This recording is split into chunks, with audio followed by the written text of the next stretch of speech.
Hello everyone, welcome back to my channel and हमारी technical analysis series को आगे बढ़ाते हुए आज की जो मैं वीडियो बनाने जा रहा हूँ, ये वीडियो में हम आने वाले कुछ हफ्तों के लिए, कुछ महीनों के लिए हम ऐसे स्टॉक्स को ट्रैक करने वाले हैं जहाँ पर पर्सनली मुझे चार्ट्स के हिसाब से काफ़ी अच्छा मोमेंटम बनता हुआ दिखाई दे रहा है।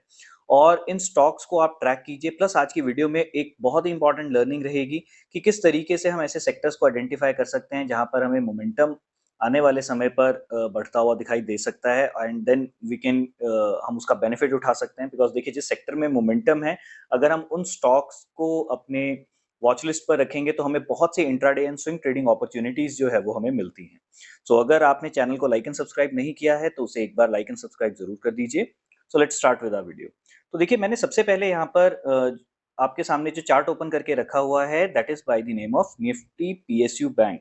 और अगर आप देखेंगे यहाँ पर जिस तरीके का पैटर्न हमारे पास बनता हुआ यहाँ पर दिखाई दे रहा है, तो आप ये पैटर्न देखिए कि प्राइस किस तरीके से यहाँ पर एक वॉलिटिलिटी में आपको एक कॉन्ट्रैक्शन यहाँ पर देखने को मिल रही है। तो ये एक बहुत ही क्लासिकल चार्ट पैटर्न है। अगर आपने मार्क मिनरविनी की बुक पढ़ी है मार्केट विजर्ड्स, तो वो उसमें वॉलिटिलिटी कॉन्ट्रैक्शन पैटर्न के बारे में बताते हैं और उसमें भी एक स्पेसिफिक आपके पास फॉर्मेशन रहती है। तो वो फॉर्मेशन हमें यहाँ पर बनती हुई दिखाई दे रही है। एंड यहाँ पर देखिए, इंपॉर्टेंट जो चीज़ है वो ये है कि हम ये इंडेक्स के बारे में बात कर रहे हैं। ये जो कुछ भी हम देख रहे हैं, ये इंडेक्स में देख रहे हैं। तो इंडेक्स रिप्रेजेंट कर रहा है पूरे सेक्टर के स्टॉक्स को। तो अगर इंडेक्स में ओवरऑल मूव आता है तो आप समझ सकते हैं कि पूरे सेक्टर के जो रिलेटेड स्टॉक्स हैं उनमें भी आपको मूव देखने को मिल सकता है।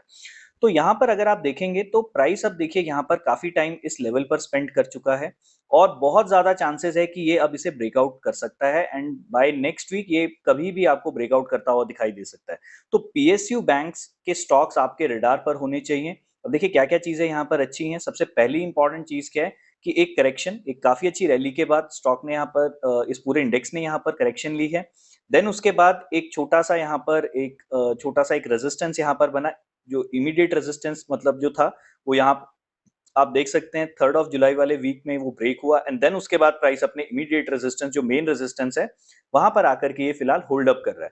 तो अगर अब ये फोर्स में इस लेवल के ऊपर निकलता है तो आप यहां से मान करके चल सकते हैं कि काफी अच्छे टारगेट्स आपको पीएसयू बैंक्स में भी देखने को मिल सकते हैं।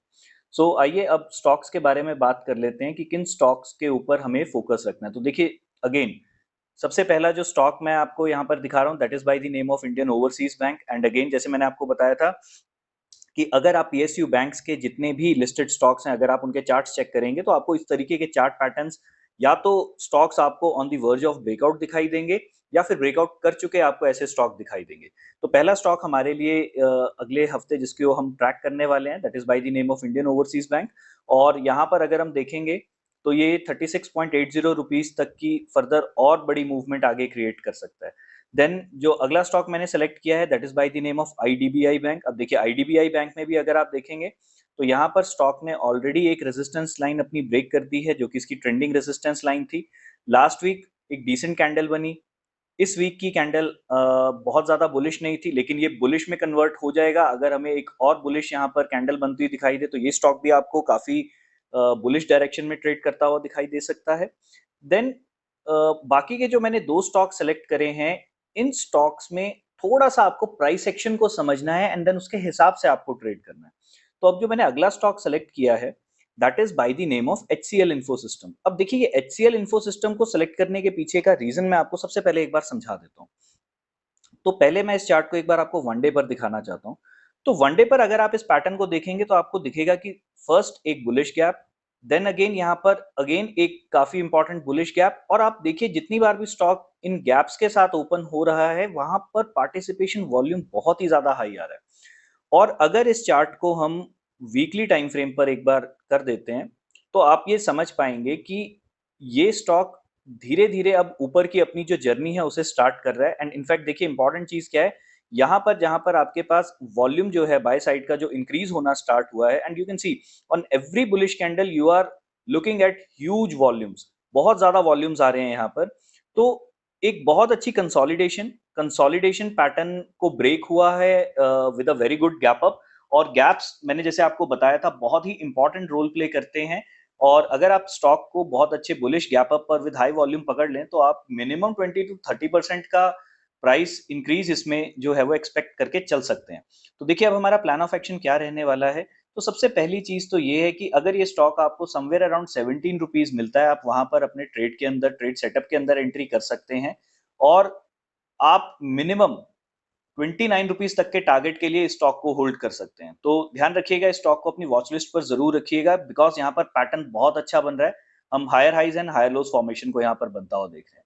देन जो मैंने नेक्स्ट स्टॉक सेलेक्ट किया है that is lemon tree limited. अब देखिए लेमन ट्री को ट्रेड करने के पीछे का लॉजिक बहुत ही सिंपल रखेंगे हम। जब तक हमें यहाँ पर इस ट्रेंडिंग रेजिस्टेंस लाइन का ब्रेकआउट देखने को नहीं मिलता, हम यहाँ पर ट्रेड में एंट्री नहीं करेंगे। पैटर्न जैसे मैंने आपको बताया बहुत ज्यादा बुलिश है। एज पर द डाउ थ्योरी ट्रेंड भी बहुत ज्यादा बुलिश है।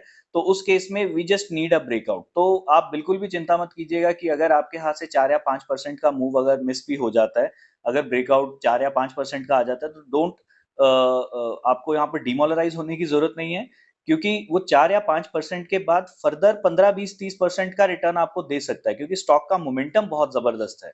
और जिस लेवल पर अभी फिलहाल ये आपका कंसोलिडेट कर रहा है, वो लेवल भी इसका लाइफ टाइम हाई लेवल है। तो एक बहुत अच्छा यहाँ पर चार्ट सेटअप हमें बनता हुआ दिखाई दे रहा है, एंड यहाँ से आपको ये मूवमेंट आगे कंटिन्यू होती हुई दिखाई दे सकती है। सो उम्मीद करता हूँ आज की वीडियो में मैंने जो लॉजिक आप लोगों के साथ शेयर करे, ये आपको अच्छे तरीके से समझ में आए होंगे। अगर आप चैनल पर पहली बार आए हैं तो इस चैनल को लाइक एंड सब्सक्राइब कीजिए। अगर आप मेरे रेगुलर व्यूअर हैं तो इस चैनल को ज़्यादा से ज़्यादा लोगों के बीच में पहुँचाइए, इसे शेयर कीजिए। Thank you, bye bye.